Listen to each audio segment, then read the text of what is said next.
Bom dia, pessoal. Vamos dar início à nossa reunião matinal desta sexta-feira, 14 de outubro de 2011. A área de análise já está pronta aqui para passar as informações do dia.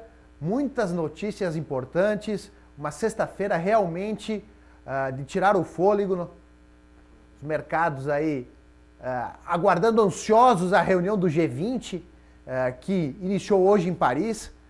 Os mercados com uma expectativa bastante grande, que tem alguma coisa de concreto, que saia algo de concreto aí para solucionar a questão da zona do euro. Os mercados operando em alta neste momento, as principais bolsas do mundo estão sinalizando um dia positivo, as bolsas na Europa, os futuros dos Estados Unidos, o futuro aqui também, que já abriu operando em alta, sinalizando para uma sexta-feira bastante positiva. A agenda de hoje é uma agenda bastante importante. Nós temos aí, principalmente nos Estados Unidos, nós temos aí vendas no varejo às 9h30, daqui um pouquinho sai vendas no varejo.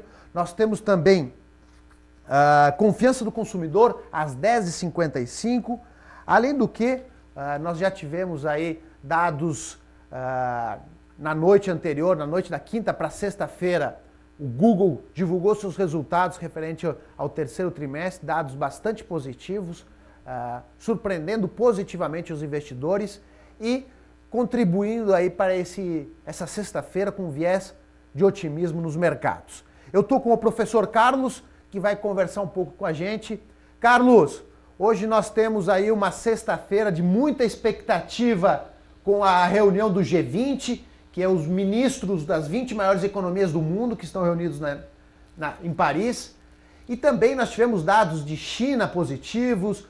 Podemos dizer que a sexta-feira é uma sexta-feira de otimismo nos mercados? Bom dia. Bom dia, Rossano. Bom dia a todos.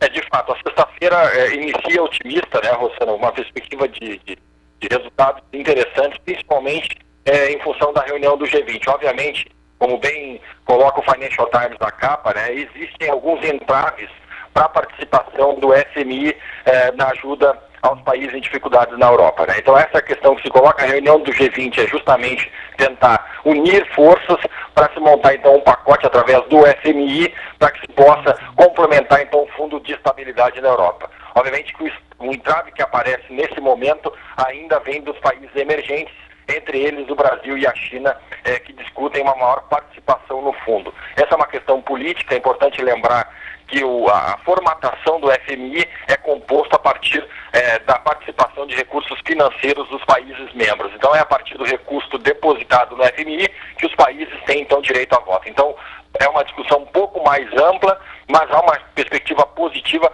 haja vista aí a questão dos países poderem contribuir para a questão europeia. Obviamente nós tivemos durante a noite a divulgação dos dados da China, os dados positivos com relação à inflação. A China apresentou uma redução, a inflação em 12 meses, em setembro fechou em 6,1%, em agosto a inflação foi de 6,2%.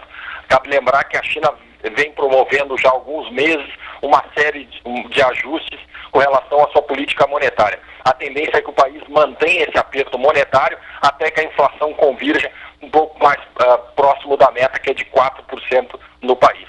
Nós tivemos aí também, hoje pela manhã, a divulgação do IPC na zona do euro. A partir de revisão se manteve então em 3% o IPC na zona do euro, como foi divulgado anteriormente. Nós temos ao longo do dia, como o Rossano bem enfatizou, vendas no varejo nos Estados Unidos, um indicador importante, e também às 10h55 nós temos confiança do consumidor. Cabe lembrar que a confiança do consumidor é um indicador da disposição do consumidor a voltar com relação ao consumo. É importante esse indicador, porque se a confiança do consumidor nos Estados Unidos aumenta, o consumidor pode então indicar que vai voltar a consumir, e a economia nesse momento precisa da retomada do consumo. Então eu queria desejar a todos um bom dia e retorno a palavra para o Rossano. Carlos, uma outra questão importante também, que não está fazendo preço no mercado, foi a Standard Poor's, mais uma vez, mais uma agência aí, rebaixando a Espanha, né? Nós tivemos o rebaixamento da Espanha hoje, mas aparentemente não está fazendo preço. E além disso, foi colocado sob uma perspectiva negativa importantes bancos da zona do euro, também com uma possível rebaixamento. Mas aparentemente não está fazendo preço. Parece que isso aí já está precificado, Carlos? Perfeito, Rossano. Como a gente bem reforçou, né, o novo teste de estresse que vai ser desenvolvido para os bancos envolve justamente perdas em torno de 20% com relação aos títulos espanhóis, né? Cabe lembrar aí, como o Rossano bem reforçou, já é a segunda vez que a Standard & Poor's reduz o rating da Espanha, né? Trouxe de A mais para A e agora rebaixou para A menos, né? E com perspectiva negativa, né, Rossano? É importante reforçar que a perspectiva continua negativa para os títulos da Espanha. Apesar de não estar pressionando nos mercados, hoje também sai a informação que a Espanha não irá conseguir atingir o déficit acordado, né? O déficit acordado da Espanha era em torno de 6% do PIB. A perspectiva dos analistas, né, do mercado do modo geral, é que a Espanha apresente um déficit público na ordem de 6,5%. Então, o país, voltando a lembrar, o país ainda em termos fiscais apresenta dificuldades e não está conseguindo honrar o compromisso. Obviamente, o mercado lá adiante pode de novo voltar a pressionar com a questão da Espanha, né? Você não cabe lembrar que Portugal continua em dificuldade e Irlanda também. Então, é importante aí de novo ressaltar a reunião do G20 para que o FMI, que é o organismo competente, né, Rossano, possa compor um fundo aí de grande monta para poder, então, tentar solucionar de vez esse problema aí da União Europeia, né, Rossano? Ok, Carlos, obrigado pela tua participação. Vale destacar aí que hoje no mercado nós tivemos a informação de que o Banco Central Europeu entrou no mercado comprando títulos tanto da Itália como da Espanha. Bom, agora nós vamos falar um pouquinho de mercado corporativo. A equipe de análise da XP já está pronta. Nós vamos falar com o William Castro Alves, que vai dar os destaques desta manhã. Bom dia, William. Quais as principais notícias corporativas que podem interferir no mercado hoje? Bom dia, Rossano. Bom dia, pessoal. Bom dia a todos. Bom, como tu bem citaste, essa revisão, a possível revisão aí de rebaixamento de rating de bancos lá fora, na Europa, foi citado Goldman, além, digamos assim, dos bancos europeus, BNP Paribas, Crédit Agrícola, além disso teve alguns bancos norte-americanos também, o Morgan e o Goldman Sachs, e isso pode afetar, inclusive, os nossos bancos aqui. A gente sabe que hoje a conexão, digamos assim, dos nossos bancos com esses bancos, ela é muito baixa, ou seja, não existe um risco de contágio caso tenha um default grego, ou enfim, algum problema nesses bancos, mas ainda assim a gente sabe que os mercados globalizados do jeito que são, eles acabam sofrendo, os nossos bancos acabam sofrendo também. Então vale a pena ficar de olho aí no setor bancário. Além disso, a gente teve a notícia de um programa de recompra de ações da Klabin. A Klabin vai recomprar aí 10% das ações PN em circulação no mercado. É um programa de recompra pujante, aí, considerando, digamos assim, 10% de todas as ações de free float de PN. E o que chama a atenção, fazendo um update aí, um pouco do setor de papel e celulose, tá?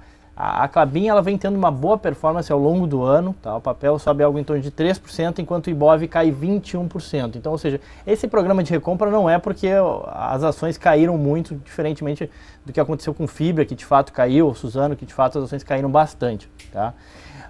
Então chama atenção esse programa de recompra, talvez eles estejam antevendo aí ou algum resultado muito positivo, ou melhoras operacionais que eles já vêm implementando ao longo do ano, ou então eles estão, enfim, uma forma de usar o caixa da empresa, em vez de investir em novos projetos de papel e celulose, eles decidem fazer um programa de recompra de ações.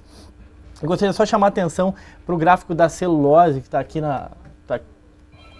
chamar a atenção para o preço da celulose, que caiu algo em torno aí de 15% nas últimas semanas. Então, ou seja, antevendo aí uma piora para o cenário de celulose como um todo. Fica aí uma perspectiva negativa, especialmente para a Fibra e para a Suzano, diferentemente da Klabin, que é mais atrelada ao mercado interno, venda mais de papel do que de celulose. Então, enfim, só dar um update aí no setor de papel e celulose. Celulose que é extremamente correlacionada com o desempenho da economia mundial, né, William? Ou seja, se nós tivermos uma desaceleração mundial, o preço da celulose tende a recuar bem também.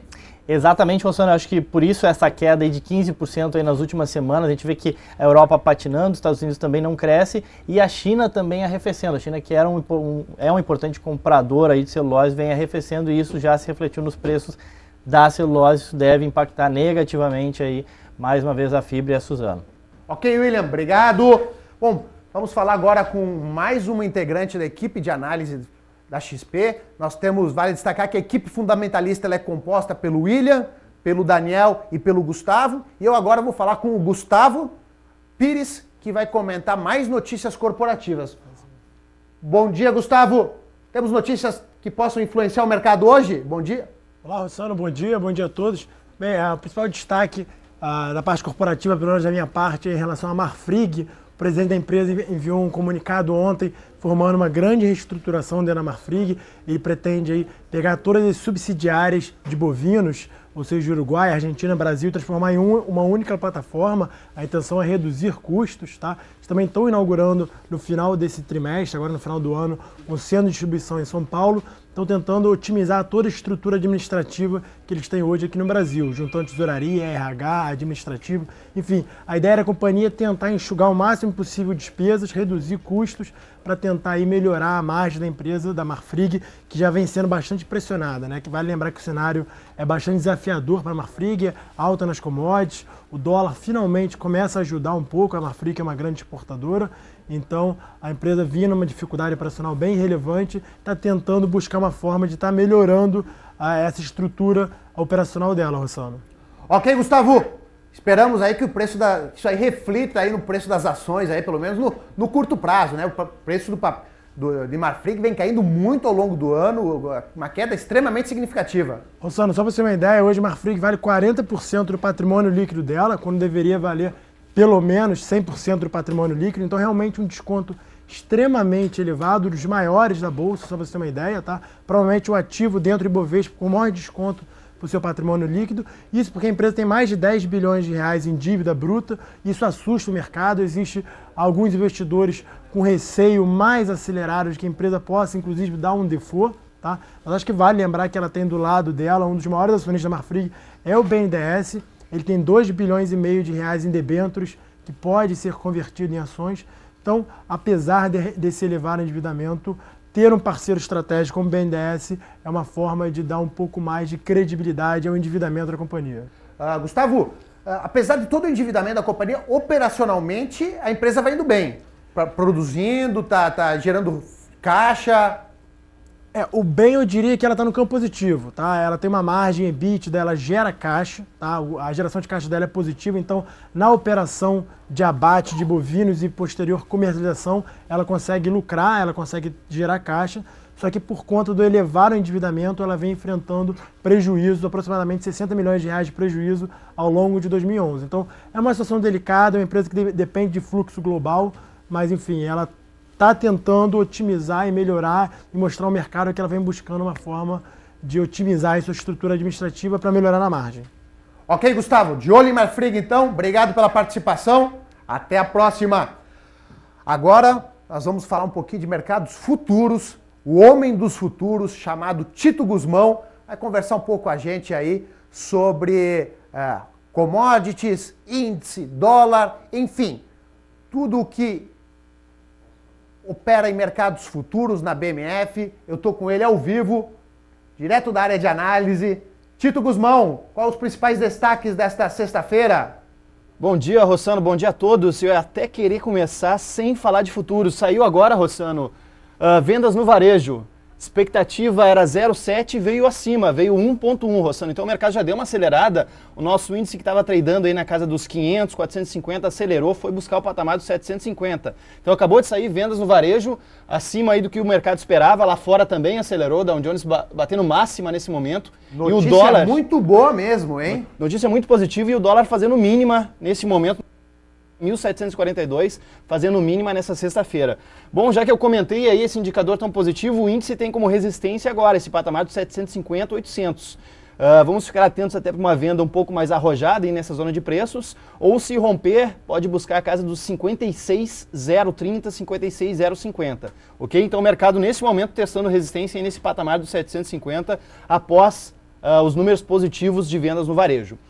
Indo para commodities, o petróleo que estava trabalhando aí com uma alta de 1,50, depois aí das vendas do varejo também acelerou e trabalha agora com uma alta de 2,50%, na casa de 86 dólares o barril, puxando aí as commodities. Praticamente todas no campo verde hoje, 99% delas subindo. O dólar é o destaque de altas, então agora com mais de 2,5%. A outra parte das commodities está subindo em torno de 1%, 0,50%, mais ou menos nesse patamar de preços. Comentando sobre o dólar, que eu falei que estava fazendo mínima, a nossa ideia era até vender ele caso ele perdesse o patamar de 1.748. No que saiu aí, vendas no varejo, ele acabou que acelerou a perda desse patamar e tem como suporte só a casa de 1.734. Então atenção no dólar, se ele fizer um pullback aí depois dessa desabada toda, até a casa de 1.745, vale atuar em posição de venda na moeda americana. Lembrando que a gente trada o vencimento novembro, tá? É o dólar X11. Entrando nas nossas commodities, a gente tem como destaques hoje o café. Café que ontem teve um pregão muito positivo, hoje acionou, confirma esse padrão de reversão, depois de sofrer bastante, ele pode dar uma acelerada mais forte, mas como a gente brinca, hoje é sexta-feira, é um dia tradicional de quedas no café, então um pouco de cuidado para posições de compra nele. De qualquer forma, acionou esse padrão de reversão e a gente só está esperando que ele faça um pullback perto dos 326,5 para entrar em posição de compra. No café, pela parte de fundamentos, hoje a gente tem leilões da Conab. Pode trazer um pouco de volatilidade, mas o leilão é de 5 mil toneladas, então também não é tão significativo assim. Tá? Então o café 326,5 pode atuar na posição de compra. E para encerrar, o boi trabalha agora na casa de 100,50, um suporte intermediário, ele que vem bem fraco, sem grandes novidades, é um patamar interessante para trade curto na compra, Rossano. Ok, Tito, obrigado pelo comentário, um bom dia, bons negócios. Pessoal, o Tito comentou um pouquinho aí sobre mercados futuros, deu destaque importante aí de vendas no varejo. O mercado esperava uma alta de 0,7 nas vendas no varejo dos Estados Unidos, veio uma alta de 1,1%, mostrando aí uma melhora na economia norte-americana, dado bastante relevante aí, que venha confirmar, juntamente com outros dados que foram divulgados sobre a economia americana ao longo da semana, na semana passada também, o mercado de emprego deu uma boa melhorada também, então isso aí traz novo ânimo aí com relação à economia norte-americana. Agora nós vamos falar com Lauro Vilares, nosso analista gráfico, que está integrando, o nosso novo integrante da equipe gráfica, o Lauro que está vindo aí da Leandro Stormer para incrementar o time da análise da XP, está desde essa semana aí começou os seus trabalhos aqui, vai comentar o Ibovespa pra gente. Lauro, quais os principais destaques aí do Ibovespa e o que tu tá vendo aí nessa melhora do mercado nos últimos dias? Bom dia! Bom dia, Rossano. Bem, o Ibovespa se recusa a cair, né? A tendência continua sendo, na nossa visão, ainda baixista para o prazo diário, mas o que aconteceu ontem foi o rompimento aqui dessa média móvel de 21. Então esse rompimento para cima da média móvel de 21, essa média azul, que é a média móvel de 21, deixou a situação bem menos negativa. A tendência continua sendo de baixa, mas ela vem mostrando fraqueza, essa tendência de baixa. Nós temos uma zona de resistência aqui bem importante em 55.050 pontos. Se acontecer o rompimento dessa zona aqui, aí sim nós vamos poder ter uma visão mais otimista do Ibov para o prazo diário. Nós chamamos ontem duas compras no final do dia, Pomo 4 e especialmente Brasil Foods, rompendo o topo histórico. Então, se nós tivermos hoje uma abertura em patamares próximos ao do fechamento de ontem, quem não entrou no dia de ontem pode aproveitar ainda essa oportunidade de swing trade. No lado da venda, no lado mais negativo do mercado, corroborando o que o William falou, a SUSB 5, vou colocar aqui o gráfico da SUSB 5, a SUSB 5 está com um padrão bem baixista, ainda não acionado, ainda não foi acionada a venda, mas nós tivemos uma queda forte, uma pequena congestão, formando um mastro e bandeira baixista.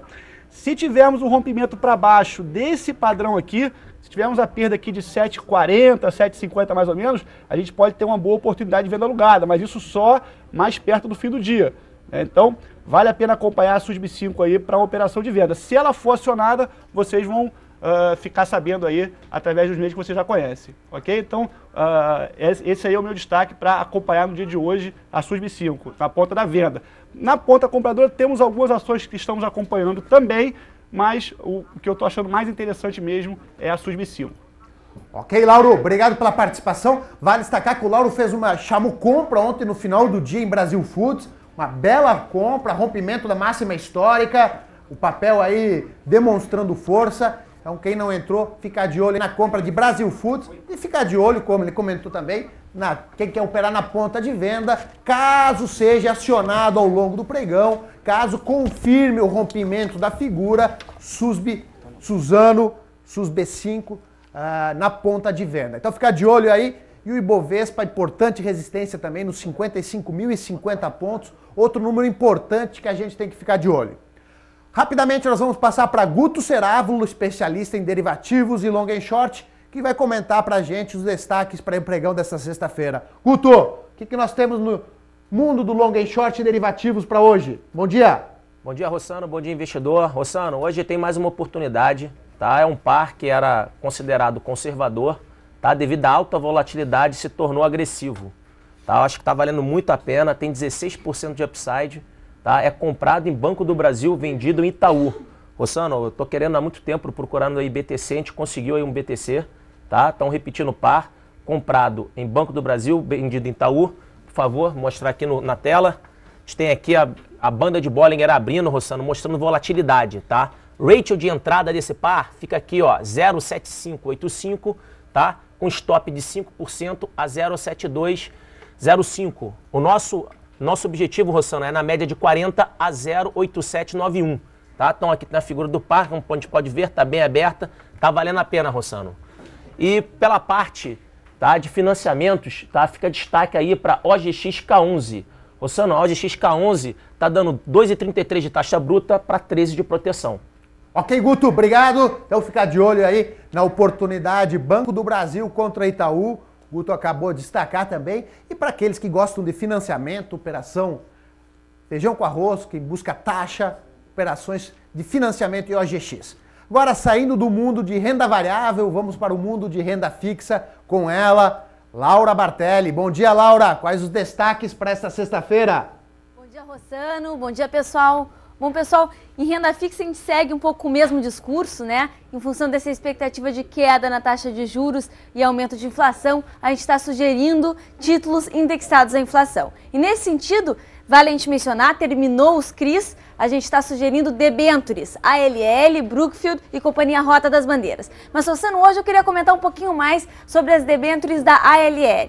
Tá? As debêntures da ALL, eles estão pagando ao cliente uma taxa de IPCA mais 6,5% e o vencimento dela é em 2018, tá? Apesar do vencimento ser em 2018, essa debênture ela tem liquidez dada mercado secundário e a gente sugere a posição no ativo por pelo menos 2 anos. Pessoal, a NTNB tem cerca de IPCA mais 5,6%. Então, se a gente olha essa debênture, ela está com um prêmio bastante interessante. Em relação a juros e amortização, a amortização é 50% em abril de 2017 e 50% em abril de 2018. E os juros é anual. Pessoal, vocês conhecem essa empresa, América Latina Logística? Ela é uma das maiores operadoras, aliás, ela é a maior operadora independente da América Latina. Hoje em dia ela cobre o que equivale a 65% do PIB, tá? E falando um pouquinho de números, a dívida EBITDA dela, aquele indicador que a gente usa, é de 2 vezes, bastante razoável, e ela tem uma capacidade de geração de caixa também bastante interessante. Então é uma empresa bem atrativa, está aí lançando debêntures com uma taxa bem interessante. Rossano? Ok, Laura, muito obrigado. Queria destacar a importância desse mercado de debêntures. É um mercado que está começando a se desenvolver aqui no Brasil, principalmente voltado para a pessoa física. Nós estamos agora fazendo um esforço muito grande de levar esse mercado de debêntures para as pessoas físicas. Debêntures, todo mundo sabe, é um título emitido por empresas, é um título privado, e as pessoas físicas estão começando a descobrir esse segmento de investimento, que é uma alternativa aí aos títulos públicos. São os tradicionais investimento em renda fixa, muito conhecido no mercado. Cada vez mais agora as debêntures conquistando o seu espaço, e acho que nós devemos levar isso ao conhecimento do nosso cliente, porque é uma alternativa muito interessante, como a Laura comentou aí agora, as debêntures da América Latina Logística. Pessoal, eu quero agradecer aí a atenção de todos vocês, desejar aí bom dia, bons negócios, uma ótima sexta-feira e até a próxima. Obrigado!